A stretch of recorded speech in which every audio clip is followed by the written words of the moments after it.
कहते हैं कि सौतेली माँ आ जाए तो बाप भी सौतेला हो जाता है। मेरा बाप तो सगी माँ के होते हुए भी सौतेला ही था। अब सौतेली माँ आ ही गई थी तो मैं सौतेली माँ को दोष नहीं दे सकती थी, क्योंकि जब मेरी सगी माँ जिंदा थी तब भी मेरा बाप मेरे लिए सौतेला ही था। उसने मुझे कभी सगी बेटी की तरह प्यार नहीं किया था, हालांकि मैं उसकी अपनी सगी बेटी थी। मेरी आंखों में आंसू लगातार बह रहे थे, क्योंकि आज मेरी शादी थी और मैं एक बेजान सा शरीर लिए बैठी हुई थी। मुझे लग रहा था जैसे मैं मर चुकी हूँ। अभी कुछ ही देर बाद मेरी डोली की जगह मेरी अर्थी इस घर से जाएगी और मुझे चिता में जलाने की जगह मुझे उस घटिया और हवस के मारे इंसान की हवस की आग में झोंक दिया जाएगा, जो इंसान कहलाने के काबिल भी नहीं था। मेरी आंखों में रोते रोते चुभन होने लगी थी। मेरे दिल से उस वक्त यही दुआ निकल रही थी कि काश जमीन फटे और मैं उसमें धंस जाऊं, या सचमुच की मुझे मौत आ जाए और उस हवस के मारे इंसान की हवस की आग में जलने की बजाय मैं किसी चिता की आग में जल जाऊं।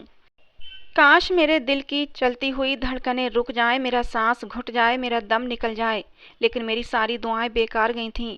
ना मुझे मौत आई, ना ही जमीन फटी थी। तभी कमरे का दरवाजा खुला। सामने मेरा बाप खड़ा था। मेरे बहते हुए आंसू देखकर वो नजरें चुरा गया था। मैं ये सोच रही थी कि ऐसे भी बाप होते हैं। मैंने तो सुना था कि बाप तो ऐसे होते हैं जो अपनी बेटी की आंखों में आंसू देखकर तड़प जाते हैं। उनकी एक मुस्कान की खातिर क्या कुछ नहीं कर जाते। लेकिन मेरा सगा बाप हर एक ऐसे जज्बे से खाली था जो बेटियों के लिए एक बाप अपने दिल में रखता है। ना तो वो नशा करता था कि अपनी इस लत की खातिर रिश्तों को भूल जाता, ना ही इतना गरीब था कि मजबूरन अपने जिगर के टुकड़े को किसी दरिंदे इंसान के हवाले कर दे। वजह थी तो यही थी कि उसे मुझसे प्यार नहीं था। उसे बेटा चाहिए था जो मेरी माँ उसे दे न सकी थी, और वो मुझसे नफरत करता था। मेरा बाप मेरे पास आया और कहने लगा कि चलो, शादी का मुहूर्त निकला जा रहा है। वो मेरा हाथ पकड़कर बाहर मंडप में ले आया और मुझे मेरे होने वाले पति के बराबर बैठा दिया। मैं जैसे जैसे फेरे ले रही थी ऐसा लग रहा था जैसे मेरी सांसें घुटी जा रही हैं। मुझे याद आने लगा कि मेरी माँ कितनी अच्छी और सब्र करने वाली औरत थी। मेरे पापा शुरू से ही बहुत सख्त और तेज मिजाज के आदमी थे। मेरी माँ हर समय मेरे बाप से डरी सहमी सी रहती थी। पापा के आने से पहले ही मेरी माँ हर काम करके रख चुकी होती थी। घर साफ सुथरा होता था, खाना बना हुआ होता था। कोई भी काम कैसा नहीं होता जिस पर मेरे पापा चिल्ला सकते या मेरी माँ को डांट सकते। लेकिन फिर भी पापा खाना खाते हुए खाने में 100 कमियां निकाल ही देते थे। हर वक्त वो मेरी माँ से चिड़े चिड़े रहते थे, और मेरी माँ से नफरत की वजह ये थी कि मेरी माँ उनको बेटा ना दे सकी थी। मेरी माँ जब उम्मीद से हुई थी तो मेरे बाप ने साफ कह दिया था कि मुझे बेटा चाहिए। लेकिन बेटा या बेटी देना तो भगवान की मर्जी होती है, इंसान का इसमें कहाँ कुछ बस चलता है। मेरी माँ ने जब मुझे जन्म दिया तो डॉक्टर को उसी समय बच्चेदानी निकालना पड़ी थी, क्योंकि माँ का केस बिगड़ गया था। उसके बाद दोबारा माँ बनने की उम्मीद भी ख़त्म हो गई थी, और यही वजह थी कि मेरे पापा मुझे और मेरी माँ से नफरत करते थे। मेरी माँ अब हर वक्त डिप्रेशन में रहने लगी थीं, और लगातार डिप्रेशन में रहने की वजह से उनके दिमाग में गांठ बन गई थी। उनके सर में इतनी तेज दर्द होता था कि वो तड़प कर रह जाती थीं। लेकिन ये सब देखकर मेरे पापा के सर पर जूं भी नहीं रिंगती थी। वो बेहिस इंसान की तरह दूसरे कमरे में चले जाते थे। मैं अपनी माँ का कभी सर दबाने लगती, कभी उन्हें दर्द की दवा खिलाती, कभी उनके सर में तेल की मालिश करती, लेकिन वो दर्द किसी भी चीज़ से कम नहीं होता था। और फिर एक दिन मेरी माँ वो दर्द सहते सहते दम ही तोड़ गई थीं। अपनी माँ का मुर्दा शरीर देखकर मैं तो पागल ही हो गई थी। मेरा रो रो कर बुरा हाल था। मेरी माँ मेरा सब कुछ थी। मेरे पापा को शायद मेरी माँ की मौत का इंतजार था, क्योंकि उनकी आंख से एक आंसू भी नहीं गिरा था। अभी तो मेरी माँ की चिता भी ठंडी नहीं हुई थी कि मेरे बाप ने दूसरी शादी कर ली। मैं अभी अपनी माँ का सदमा भी सह ना पाई थी कि सौतेली माँ मेरे घर पर आते ही कब्जा करके बैठ गई थी। वो औरत बहुत खूबसूरत थी और मेरे पापा से उसका पहले से ही चक्कर चल रहा था। ये बात मुझे मेरे बाप की शादी के बाद मालूम हुई थी। वो औरत बस शक्ल सूरत की ही खूबसूरत थी, ना वो पढ़ी लिखी थी, ना ही उसमें कोई सलीका और तरीका था। बात भी ऐसे करती जैसे किसी जाहिल खानदान के घर से उठकर आई हो। मुझे वो औरत एक आंख नहीं भाती थी, लेकिन मैं चुप थी, क्योंकि मेरा बाप तो उस पर दिलो जान से फिदा था। उसे तो इतना भी एहसास नहीं था कि जवान बेटी घर पर मौजूद है। पत्नी की तारीफ वो खुले शब्दों में कर दिया करता था कि मैं ही शर्म से नजरें चुरा जाती थी। मैं अब ज़्यादातर अपने कमरे में ही रहने लगी थी।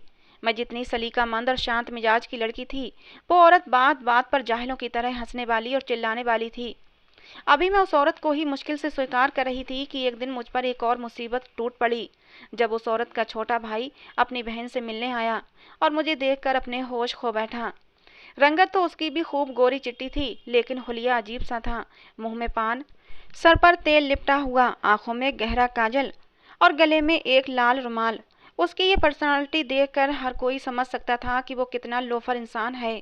और फिर उसकी वो गंदी नजरें, वो मुझे सर से पांव तक गौर से देखता तो मुझे अपने शरीर में चींटियां सी रेंगती महसूस होती थीं।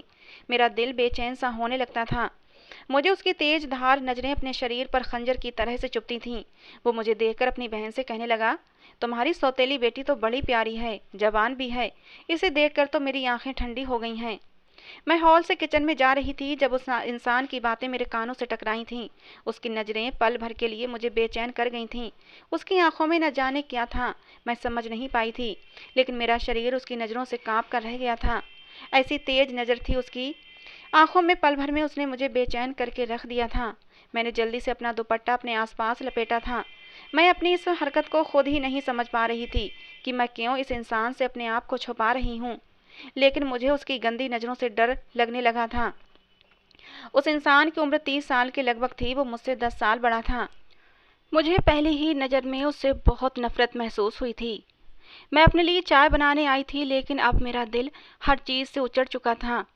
मैं यूं ही बेकार सी किचन में खड़ी रही जब तक कि वो इंसान चला नहीं गया। मैं किचन से बाहर नहीं निकली थी, लेकिन अब तो उस इंसान ने अपना रूटीन बना लिया था। हर दूसरे तीसरे दिन वो हमारे घर पर मौजूद होता था। मेरी सौतेली माँ अब हर काम मुझसे ही करवाने लगी थी। मुझे इस बात की तकलीफ न थी क्योंकि मैं काम करने की आदी थी, लेकिन मुझे बस उसके भाई के सामने खाना और चाय रखने पर ऐतराज़ था, क्योंकि मुझे उस आदमी के सामने जाने से उलझन होती थी।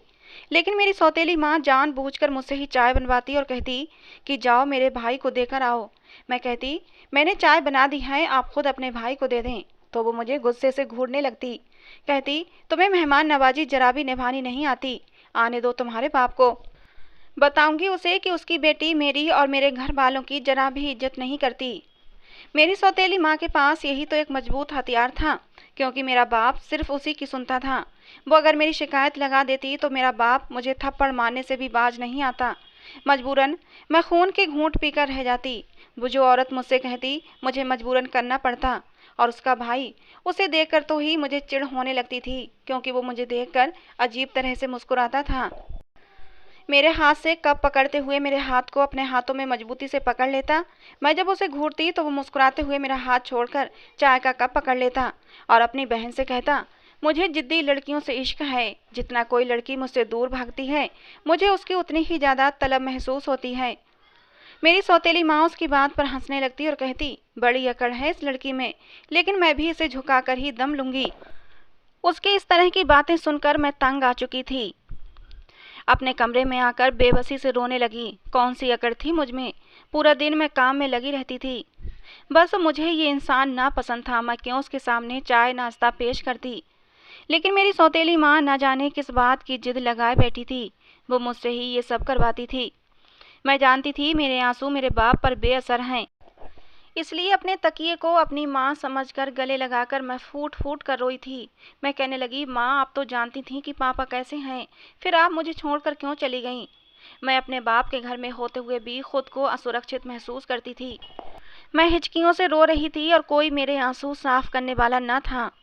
एक बार तो उस इंसान ने हद ही कर दी। मैं किचन में खाना बना रही थी कि वो चुपके से किचन में आ गया और मुझे अपनी बाहों में भर लिया। मुझे तो यूं लगा जैसे किसी ने मुझे आग में झोंक दिया हो। मैं जल्दी से उसकी पकड़ से आज़ाद हुई। वो मुझे देख रहा था। उसकी आंखों में हवस की आग देखकर मेरा गुस्से से बुरा हाल था। क्या मैं उस इंसान की कोई गुलाम थी कि वो जब चाहे जो चाहे बदतमीजी मेरे साथ कर जाए? मैंने उसके मुंह पर खींचकर एक थप्पड़ मार दिया था। मैंने कहा, तुम्हारी हिम्मत कैसे हुई मेरे साथ ये घटिया हरकत करने की?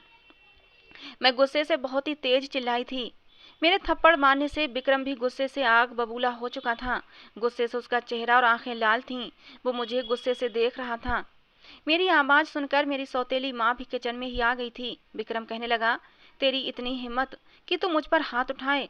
वो मेरी तरफ बढ़ा ही था कि मैंने तेज धार वाली छुरी पकड़ ली थी। मैंने कहा, खबरदार जो मेरी तरफ बढ़े, वरना आज तुम मेरे हाथों कत्ल हो जाओगे। जिस कदर मैं गुस्से में थी, मैं सचमुच उसका कत्ल ही कर डालती। वो घबराकर पीछे हटा था। मेरी सौतेली माँ मुझसे कहने लगी, तुम इस हद तक बढ़ गई हो कि तुमने मेरे भाई पर हाथ उठाया और अब उस पर छुरी भी उठा रही हो। मैंने कहा, अगर ये इंसान अपनी हरकतों से बाज नहीं आया तो मैं इसे जान से मार डालूंगी। इसकी हिम्मत भी कैसे हुई मुझे छूने की। मैं किसी जख्मी शेरनी की तरह दहाड़ते हुए बोली थी। उस समय तो मेरी माँ और उसका वो लोफर भाई वहां से चले गए थे। मैं अब बर्दाश्त करते करते थक चुकी थी और वहीं किचन में बैठकर रोने लगी। लेकिन मैं नहीं जानती थी कि वो रात मेरे लिए कयामत की रात होगी। मैं जब गहरी नींद सो रही थी तो मुझे यूं महसूस हुआ कि कोई मेरे बहुत करीब है। जैसे ही मैंने अपनी आंखें खोली, मेरे मुंह पर किसी ने हाथ रख दिया। मैंने बस एक सरगोशी अपने कानों में सुनी थी कि मेरे छू लेने पर तुम्हें बड़ी आग लग गई थी। आज तो मैं तुम्हारी इज्जत को तार तार करके रख दूंगा। आज तुम क्या करोगी? मैं खुद को उस इंसान की पकड़ से आज़ाद कराने की कोशिश करने लगी, लेकिन वो इंसान अपने गंदे इरादों में कामयाब हो चुका था।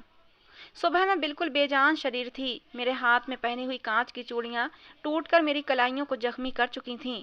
उस दरिंदे ने मेरे साथ हैवानियत बरती थी। मेरा पूरा शरीर लहूलुहान हो चुका था। सुबह वो इंसान अपनी गंदी कमीनी हंसी के साथ मुझसे कहने लगा, ये तुम्हारे थप्पड़ का बदला है। बहुत अकड़ रही थी मेरे सामने, देखा मुझसे जिद लगाने का अंजाम। अब इस रात को सारी जिंदगी याद करके रोना। और मैं यूं थी कि बेजान हो चुकी थी। मेरे आंसू तक सूख चुके थे। अपनी लुटी हुई हालत का जिम्मेदार मैं किसको ठहराती? मैं अपने ही बाप के घर में उसकी मौजूदगी में ही अपना सब कुछ खो बैठी थी।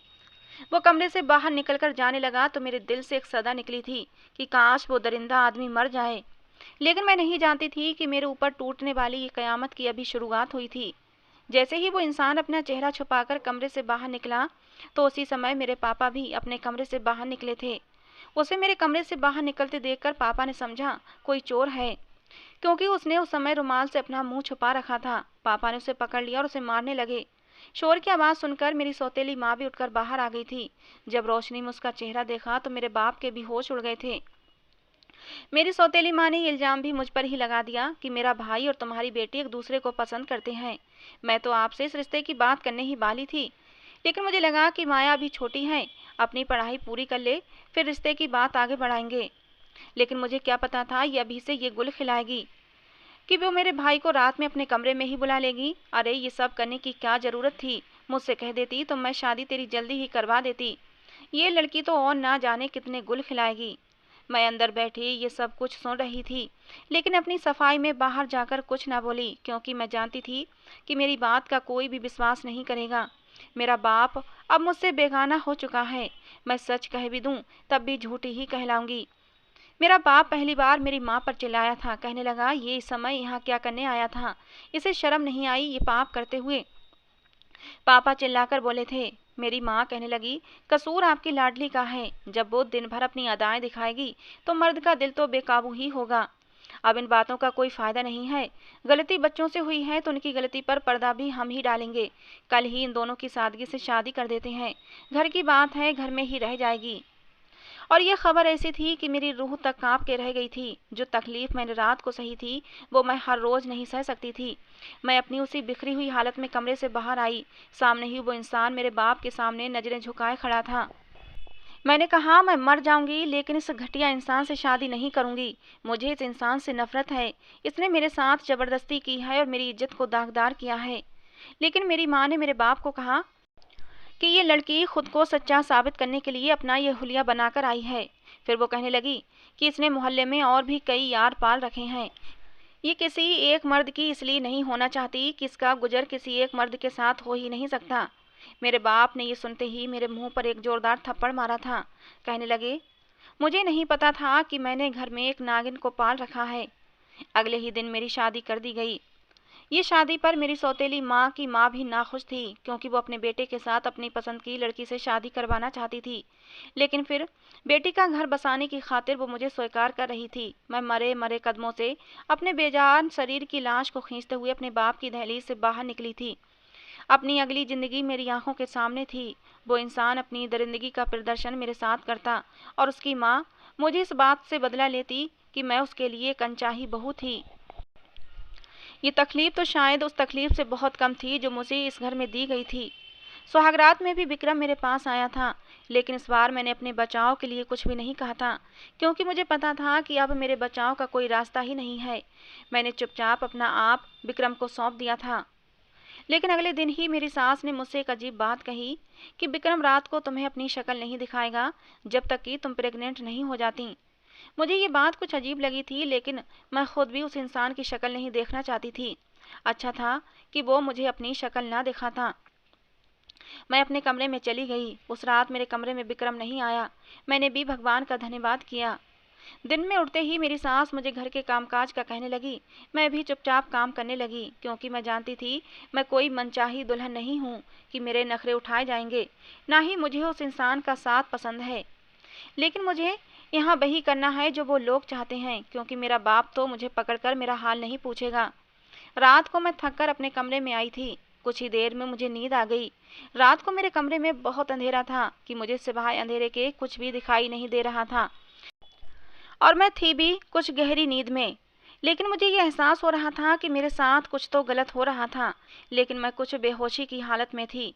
सुबह जब मेरी आँख खुली तो मेरे पूरे शरीर में दर्द की एक तेज लहर उठी थी। मैं ये तो जानती थी कि वो इंसान मुझे तकलीफ देने के लिए ही मुझे इस घर में लाया है, और मुझे तकलीफ दिए बिना तो उसके मन को शांति ही नहीं होती थी। इसीलिए मैंने अपनी ज़बान सी ली थी। बस मुझे अपनी गहरी नींद की समझ नहीं आती थी। अब हर रात मैं तकलीफ से गुजरने लगी थी, और अजीब बात यह थी कि मैं जैसे ही बेड पर लेटती मुझे तेज नींद आ जाती थी। उसके बाद मुझे कुछ भी होश न रहता कि रात को मेरे साथ क्या क्या होता था। और इससे भी अजीब बात यह थी कि मेरी सास बहुत खुश नज़र आने लगी थी। मेरी सास का व्यवहार भी बहुत अच्छा हो गया था। मैं हैरान होती थी कि जब मैं सुबह बेहाल से अपने कमरे से बाहर आती तो मेरी सास मुझे गर्म दूध पीने को देती और कहती, इसे पी लो, तुम बहुत कमज़ोर होती जा रही हो। मेरी खुराक का भी ख्याल रखती। मैं हैरान थी कि वो क्यों मुझसे इतना अच्छा बर्ताव रखती है। एक और अजीब बात यह थी कि मैंने दिन में कभी भी विक्रम को इस घर में नहीं देखा था। पूरा दिन मैं और मेरी सास अकेले ही घर पर होते थे। और दूसरी बात ये कि मैंने आज से पहले कभी अपनी सास को भी नहीं देखा था। मेरी सौतेली माँ से मेरे बाप ने घर से बाहर ही शादी की थी, और शादी के बाद मेरी माँ की माँ अपनी बेटी से मिलने भी हमारे घर नहीं आई थी। जब मेरी शादी हुई थी तब भी अपनी नाराज़गी दिखाई थी और वो शादी में नहीं आई थी। लेकिन जब मैं विदा होकर आई तभी मैंने अपनी सास को देखा था। मेरी तबीयत अब बहुत ज़्यादा ख़राब रहने लगी थी। हर वक्त कमज़ोरी महसूस होती, चक्कर से आते, और पूरा शरीर दर्द करता रहता था। मेरा पूरा शरीर पीला पड़ चुका था। मेरी ख़राब तबीयत को देखते हुए मेरी सास मुझे डॉक्टर के पास चेकअप कराने के लिए लाई। चेकअप के बाद वो लेडी डॉक्टर मुझे बहुत ही शक भरी नज़रों से देख रही थी। कहने लगी, कब से ये काम तुम्हारे साथ हो रहा है? मैंने चौंक कर कहा कि कौन सा काम? और फिर जो कुछ उसने मुझे बताया, मेरी आत्मा तक काँप उठी थी। वो डॉक्टर कहने लगी, तुमसे जिस्म फरोशी का काम लिया जा रहा है, तुम्हें नशे के इंजेक्शन लगाए जाते हैं, और जहाँ तक मेरा तजुर्बा बोलता है, एक रात में तुम्हारे पास एक से ज़्यादा मर्द आते हैं। और इन शब्दों ने तो मुझे जीते जी मार डाला था। लेकिन मेरी आंख से एक आंसू भी नहीं टपका था, क्योंकि मेरे अंदर के अब सारे जज्बात मर चुके थे। लेकिन फिर भी मैंने सोच लिया था कि अपने मुजरिमों को सज़ा ज़रूर दिलवाऊंगी। मैं जब वापस आई तो मैंने उस औरत पर गौर करना शुरू किया। वो पूरा दिन फ़ोन पर हंस हंस कर मर्दों से बातें करती थी। एक बार जब मैं उसकी बातें सुनी तो सारी हकीकत मुझ पर खुल गई थी। वो औरत मुझे मेरी सौतेली माँ से खरीद चुकी थी। वो मेरी माँ की माँ नहीं थी, एक जिस्म फरोश औरत थी, और लड़कियों को खरीदती थी, और मुझे भी रात को नशा और दूध पिलाकर सुला देती थी। उसके बाद मुझसे ये घटिया काम लिया जाता था। मैंने उससे कुछ नहीं पूछा और ना ही उस पर जाहिर होने दिया कि मैं सच्चाई जान चुकी हूँ। अगर मैं ऐसा जाहिर कर देती तो वो औरत अपने असल रूप में मेरे सामने आ जाती, और जो मेरी बेहोशी की हालत में मेरे साथ काम करती थी वो मेरे होशो हवास में करवाती। मैं डॉक्टर के पास जाने का बहाना करके बाहर निकल आई और फिर उस घर से भाग गई और सीधा पुलिस स्टेशन पहुंचकर सारी हकीकत बता दी। पुलिस ने सब लोगों को पकड़ लिया। मेरे बाप की आंखों से झूठ की पट्टी खुल चुकी थी। वो मुझसे रोते हुए अपने किए की माफ़ी मांगने लगा। लेकिन मैंने भी फैसला कर लिया था कि अपने बाप के पास नहीं रहूंगी। मैं एक विधवा आश्रम में रहने लगी, जहाँ बहुत सी ऐसी औरतें रहती थीं जो या तो विधवा थीं या फिर अपने पति की सताई हुई थीं। मैं भी वहीं रहने लगी। मुझे यहाँ रहते हुए अभी हफ्ता ही हुआ था कि वही पुलिस वाला मेरे पास आया जिसने मेरे मुजरिमों को सज़ा दी थी। वो मुझसे शादी करने की इच्छा रखता था। मैं हैरान हो गई। मैंने कहा, आप मेरे बारे में सब कुछ जानते हैं, फिर आप मुझसे शादी क्यों करना चाहते हैं? मैं आपके काबिल नहीं हूँ। फिर उसने मुझे अपनी पूरी हकीकत बताई कि मेरी पत्नी अब जिंदा नहीं है, लेकिन मैं उससे बहुत प्यार करता था। मेरी पत्नी भी किसी की साजिश का शिकार हुई थी। मेरे कुछ दुश्मन गिरोह बनाकर मेरे घर में घुस गए थे और मेरी पत्नी की इज्जत को दागदार कर दिया था। मेरी पत्नी ये सदमा सह न सकी और उसने खुद की जान ले ली। तब से मैं अपनी पत्नी के गम में दिन रात तड़पता हूँ। और आज जब तुम्हें देखा तो मुझे अपनी पत्नी की याद आ गई। मैं तुम्हें सहारा देना चाहता हूँ। मैं अपनी पत्नी को तो बचा न सका, लेकिन तुम्हें सहारा देकर शायद मेरे दिल को कुछ सुकून मिल जाए। और फिर मैंने उससे शादी कर ली। मैंने उसकी बात मान ली और उससे शादी कर ली। मैं अपने पति के साथ बहुत खुश थी, लेकिन अब भी जब मेरा पति मेरे करीब आता है, मुझे फिर वही तकलीफ याद आने लगती है जिससे मैं गुजर चुकी थी। ऐसे जख्म रूह को घायल कर देते हैं, इसीलिए ऐसी तकलीफ कम नहीं होती। वो सब लोग जेल में थे। मेरा पति उस इंसान को रिमांड में लेता था जब मेरी तकलीफ का उसे एहसास होता था। मेरा पति बहुत अच्छा है, मेरा बहुत ख्याल रखता है। तो दोस्तों, ये थी आज की हमारी कहानी। आपको कैसी लगी ज़रूर बताना। पसंद आई हो तो प्लीज़ लाइक करना। रोज़ एक नई कहानी सुनने के लिए हमारे चैनल को सब्सक्राइब करना। कहानी को अंत तक सुनने के लिए आप लोगों का बहुत बहुत धन्यवाद।